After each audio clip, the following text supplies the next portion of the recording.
고팡세 시간입니다. 영국의 철학자 토마스 합스라는 그의 철학의 주제는 만인에 대한 투쟁, 말하자면은 모든 사람에 대해서, 많은 사람들은 모든 사람에 대해서 늑대가 된다. 아무리 가까운 사람이라 할지라도 내가 배가 고프면은 앞에 사람을 해치게 마련한 것이 인간이다. 그렇게 주장합니다. 아무리 자기 이익을 위해서 결국은 가까운 사람이라도 적이 된다는 그런 말의 뜻이죠. 그래서 인간은 참 잔혹합니다. 예루살렘에는 통곡의 벽이라는 것이 있죠. 지금도 말이죠. 예수님께서 예언했습니다. 돌 위에 돌 하나 남지 않냐고 철저히 파괴될 것이다. 그래서 헤롯 성전은 완전히 파괴되어지고 예루살렘 모든 성도 다 파괴되었습니다. 이스라엘 사람들이 1948년 정부 수립까지 이전까지 거의 2000년간 나라 없는 떠돌이 생활을 한 것이 바로 그 이유가 되지 않습니까? 거기다가 2차 대전 때 600만 유대인들이 히틀러에 의해서 가스실로 보내졌습니다. 생각해 보세요. 600만. 정말 모든 것이 잔혹성을 이야기하고 있습니다. 인간은 야만성이 말로 말할 수 없습니다.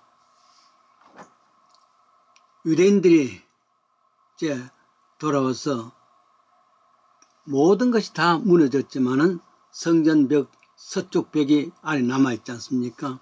그 벽에 기대어서 통곡했다는 통곡의 벽이 그들입니다.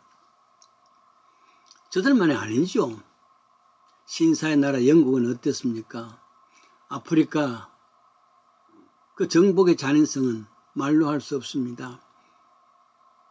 그리고 거기다가 그 영국인들의 대부분은 아프리카인들, 흑인들이죠.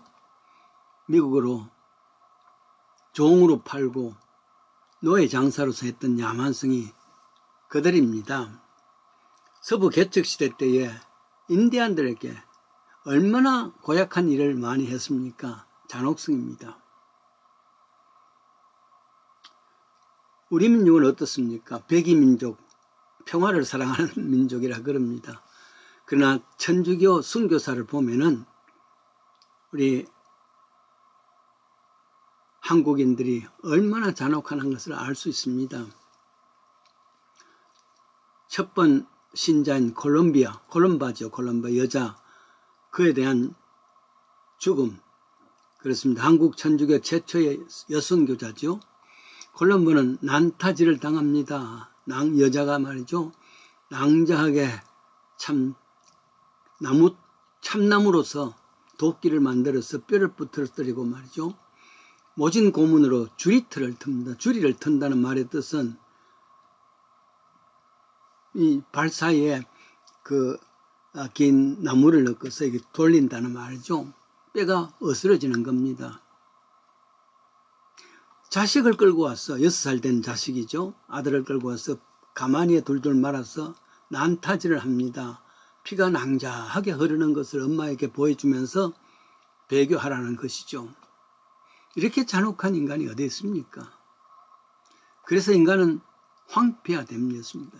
6.25 때 동족 상잔에서 일었던 남이나 북이나 잔혹한 우리 민족들, 그 피가 근근히 도도히 우리들까지도 흐르고 있습니다. 여기에 일제시대 때 일본 사람들이 보여준 잔혹성은 더하죠. 예수님이 오신 목적이 무엇인가 생각해보면 다른 면에 이렇게 일그러진 잔인한 인생을 회복하기 위해서 오셨다. 그렇게도 말할 수 있습니다. 황폐화된 인간성 회복을 위해서 오셨다.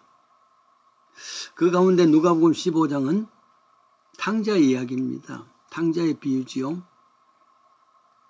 이때 탕자는 둘째 아들입니다. 그러나 가만히 보면 이 집안에는 탕자만 있는 것이 아닙니다. 제2의 탕자도 있고 제3의 탕자도 있단 말이죠. 그것은 일그러진 인생의 모습이기도 합니다. 제1의 탕자는 아버지 집을 떠나서 이 집의 둘째 아들이죠. 아버지 집을 떠나서 분깃을 가지고 다 품을 떠나 다 소비해버립니다. 말하자면 모든 인류가 하나님 아버지의 품을 떠난 죄인의 모습이죠. 그래서 탕진합니다. 돈이 있을 때는 친구도 있고 가까이 있는 사람도 있고 재미도 있습니다만은 도우는 사람도 있습니다만은 돈이 다 없어지고 나면 혼자 남게 되어지면은 누구도 같이 할 수가 없습니다. 그래야 궁핍하게 되어졌죠. 유대인들이 제일 부정하다고 생각하는 돼지를 연명합니다. 돼지치고 말이죠. 그래서 궁핍하니까 돼지가 먹는 주염 열매를 그것도 모자랐다 그랬습니다. 그때 아하 하고 생각난 것이 있습니다. 우리 아버지 집에는 일꾼들도 많고 저들은 열심히 일을 하고 배불리 먹는데 나는 여기서 줄에 죽는구나. 그리하여 자존심이고 뭐고 다 잊어버리고 아버지 집에 가서 나 또한 고용인으로 일꾼으로 사용하시고 밥이라도 주십시오 하고 집으로 돌아왔습니다.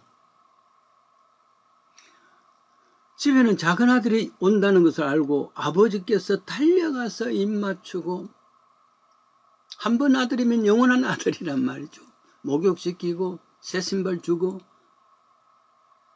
그리고 또 손에 가락지까지 최고의 환영을 했습니다. 소를 잡아서 이웃집과 잔치를 보면서 죽었던 내 아들이 살아왔는데 하고 기뻐합니다. 인간이 가진 잔혹한 그 마음과는 배치되는 아버지의 마음, 넓은 마음이죠. 하나님의 마음이죠. 사랑의 마음이죠. 그랬습니다. 여기 제2의 탕자가 있습니다. 모두가 기뻐하고 환영하는데 그 가운데 심기가 불편한 사람이 있습니다. 집안의 장남이 된 큰아들입니다. 둘째가 집을 나간 후에 둘째 목까지 내가 열심히 일을 했단 말이죠. 나쁜 놈, 혼자만 아는 놈 하고 둘째 아들을 경멸도 하고 근데 돌아왔는데 아버지께서 이렇게까지 할 필요가 뭐냐 그 불평입니다. 못마땅하단 말이죠.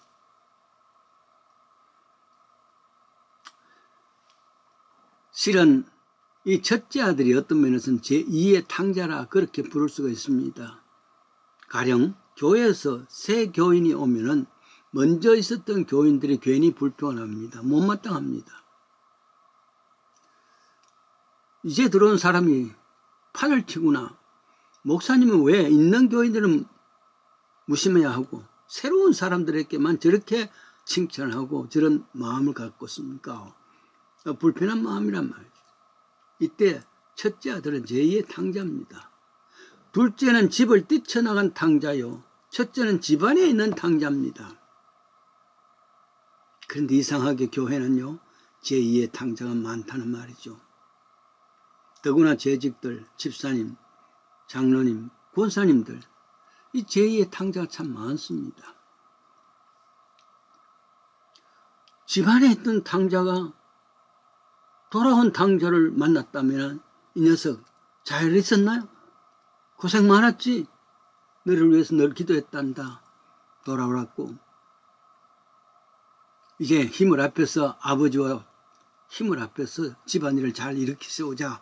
뜨거운 환영하면 얼마나 좋겠습니까? 위로가 되고 둘째 아들도 큰 힘이 되는데 말이죠. 거기다가 아버지도 큰 마음의 힘이 되는데 그래서 예수님이 이 땅에 오셨습니다. 인간성을 회복하기 위한 사역이었습니다. 여러분 여기에 제3의 탕자가 있을 수가 있습니다. 제3의 탕자는 무엇이냐면은 돌아온 탕자에게 왜 왔어 이놈아? 그동안 많은 재산을 어디에 헤맸어? 그 돈 어디 갔어? 구박을 했다면은 야단을 쳤다면은 아마 아무리 자존심을 다 팽개치고 돌아왔다 할지라도 얘 아버지 잘 먹고 잘 살았어요. 나는 잃어버린 줄 알고 죽은 줄 알고 생활했어요 하고 다시 집을 뛰쳐나갈지 모릅니다. 이때 아버지는 교회입니다. 교회가 교인들을 이와 같은 모습으로 받아들일 수 있다, 삐뚤어질 수 있단 말이죠. 그것은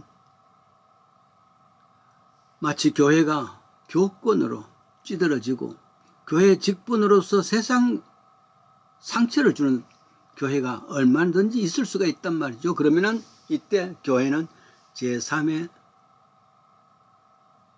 탕자 아니겠습니까? 너그럽게 편협된 마음을 교권주의, 교직주의 이런 거 사로잡히지 말고 이 세상을 모두가 다 인간은 탕자입니다. 교회는 이 모든 탕자를 웰컴하고 받아들일 수 있는 장소여야 되는데 자기들끼리 교회들끼리 교권이 얻어서 그렇게 하면 자기도 천국 들어가지 않냐고 천국 들어가려는 사람들도 막는 교회가 될 수도 있습니다. 우리는